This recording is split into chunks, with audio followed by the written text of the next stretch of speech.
시청자 여러분 안녕하십니까? BOA 모닝뉴스 시작합니다.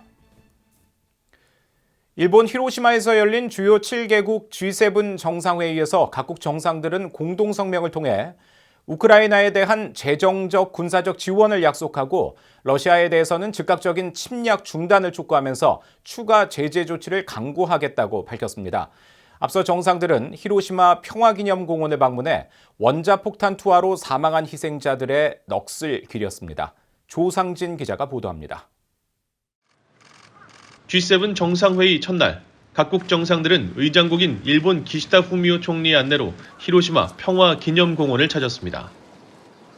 정상들은 평화기념공원 안에 위령배 앞에 나란히 서서 헌화하고 2차 세계대전과 태평양 전쟁을 종식시킨 미국의 히로시마 원자폭탄 투하로 사망한 수많은 희생자들에 대해 묵념했습니다. 정상들은 마스이 가즈미 히로시마 시장으로부터 돔 모양의 폐허가 남아 원폭 피해를 상징하는 건물인 원폭돔에 대한 설명을 듣고 방문 기념으로 왕벚나무를 심었습니다. 정상들은 앞서 원폭 자료관도 방문했습니다. 원자폭탄 투하 전후의 히로시마 상황을 보여주는 자료와 피폭자 유품 등이 전시돼 있는 자료관을 정상들은 약 40분간 비공개로 방문했으며 그곳에서 85세인 피폭자를 만났다고 일본 정부가 밝혔습니다.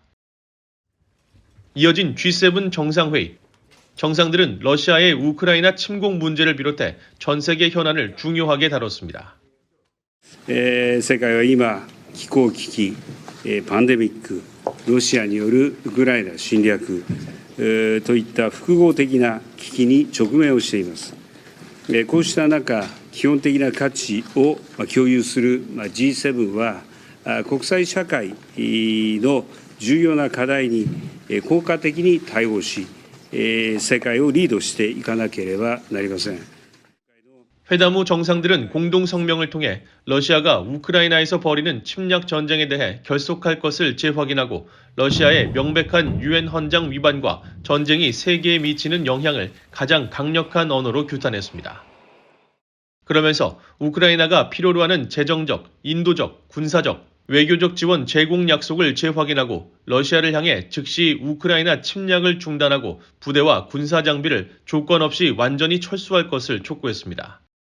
또 러시아의 핵 위협을 지적한 뒤 핵무기 사용을 결코 용납할 수 없으며 러시아의 전쟁 수행 능력을 약화시키기 위해 러시아를 상대로 하는 자금 조달 제한, 수출 제한을 확대할 것이라고 밝혔습니다. 또 중국과 이란을 염두에 두면서 제3국은 러시아의 침략에 대한 물적 지원을 중단하라고 촉구했습니다. 이어 러시아산 원유 가격 상한제를 포함해 러시아가 에너지를 무기화하지 못하도록 하는 조치와 러시아산 다이아몬드의 거래를 제한하기 위해 긴밀하게 협력하겠다고 밝혔습니다. BOA 뉴스 조상진입니다. 한국의 윤석열 대통령은 주요 7개국 G7 정상회의가 열린 일본 히로시마에 도착한 뒤 호주 총리, 베트남 총리와 잇따라 만나 북한 위협에 대한 대응 등 양국 현안을 논의했습니다. 윤 대통령은 19일 히로시마 한 호텔에서 앤서니 앨버니지 호주 총리와 회담을 하고 북한의 전례 없는 도발은 인도태평양 지역뿐 아니라 국제사회 전체의 평화와 번영에 심각한 위협이라는 인식 아래 양국은 영내 평화 증진에 더욱 긴밀히 협력해 나가기로 했다고 한국 대통령실이 밝혔습니다. 한국 대통령실에 따르면 윤 대통령은 이어 한국 정부의 인도태평양 전략을 이행하는 데 있어 자유의 가치를 공유하는 나라로서 호주와 전략적 소통을 더욱 강화하고자 한다고 강조했으며 앨버니지 총리는 한일 관계를 개선하고 인도태평양 지역의 영내 평화와 번영을 선도하는 윤 대통령의 리더십을 평가하면서 양국 방산협력 확대 방안을 구체화하고 양국이 함께 참여하는 영내 군사훈련 횟수를 늘려나가기를 희망한다고 밝혔습니다. 윤 대통령은 이어 판민진 베트남 총리와 회담을 통해 30년간 양국 관계가 모든 분야에서 눈부시게 발전했다고 강조하고 경제협력 등 양국 관계가 포괄적 전략 동반자 관계로 격상된 만큼 양국이 더욱 긴밀히 소통하며 협력하자고 말했습니다. 한편 윤석열 대통령은 히로시마 동포 원폭 피해자와의 간담회에 참석해 원폭 피해를 당한 동포들과 가족들이 어려울 때 함께하지 못했다면서 정부를 대표해서 사과한다고 밝히고 피해자와 가족들을 위로했다고 한국 대통령실이 밝혔습니다. 조 바이든 미국 대통령이 일본 히로시마에서 주요 7개국 G7 정상회의와 별도로 현지에서 쿼드 정상회의를 개최합니다. 백악관은 19일 성명을 통해 바이든 대통령이 20일 호주의 앤서니 앨버니지 총리와 일본의 기시다 후미오 총리, 인도의 나렌드라 모디 총리와 함께 세 번째 대면 쿼드 정상회의를 한다고 밝혔습니다. 또 4개국 정상들은 쿼드의 전략적 평가를 공유하고 디지털 기술 보안과 해저 케이블, 인프라 역량 강화, 해양 영역 인식 등과 관련해 쿼드 차원에서 새로운 형태의 협력을 논의할 것이라고 설명했습니다. 쿼드 정상회의는 당초 오는 24일 호주 시드니에서 열릴 예정이었지만 바이든 대통령이 미국 내 부채 한도 상향 문제가 해결되지 않아 호주 방문을 취소한 데 따라 일정이 변경됐으며 백악관은 3국 정상들이 양해를 해줘 감사하다고 밝혔습니다. 이달 초 어선을 타고 서해 북방 한계선 NLL을 넘어온 탈북민 가족 일행은 남한 사회를 동경해 오다가 북한의 통제 강화를 견디다 못해 귀순을 결심했다고 한국 정부 조사에서 밝힌 것으로 전해졌습니다. 한국 국가정보는 19일 귀순자들은 평소 남한 방송을 시청하면서 한국 사회를 동경해 왔으며 신종 코로나 바이러스 사태로 인한 사회 통제 강화로 북한 체제에 염증이 가중되자 귀순을 결행했다고 진술했다고 연합뉴스 등 한국 언론들이 보도했습니다.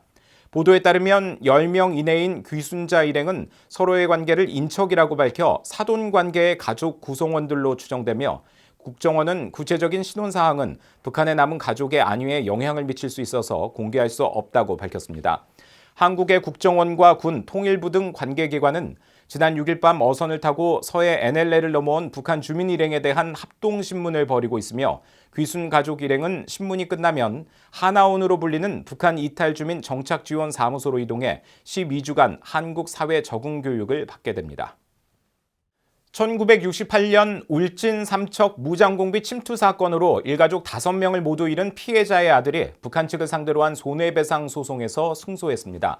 춘천지방법원 강릉지원은 19일 고시 측이 북한과 김정은 국무위원장을 상대로 낸 손해배상 소송에서 원고 승소로 판결했다고 연합뉴스와 조선일보 등 한국 언론들이 당시 희생된 고원식 씨의 아들 고모 씨의 소송대리 법무법인 중심과 법조계를 인용해 보도했습니다.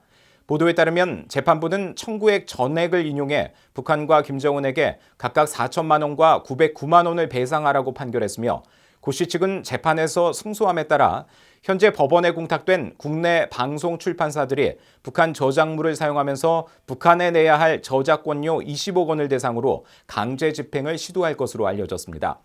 울진 삼척 무장공비 침투 사건은 지난 1968년 10월 30일부터 11월 2일까지 3차례에 걸쳐 북한 무장공비 120명이 울진과 삼척 지역에 침투해 같은 해 12월 28일까지 약 2달간 민간인 등 40여 명을 학살한 사건이며 무장공비들은 당시 35세였던 고원식 씨의 부모와 아내 6살, 3살 난 2딸을 살해했으며 당시 북한의 무장공비 7명이 생포되고 113명이 사살됐습니다.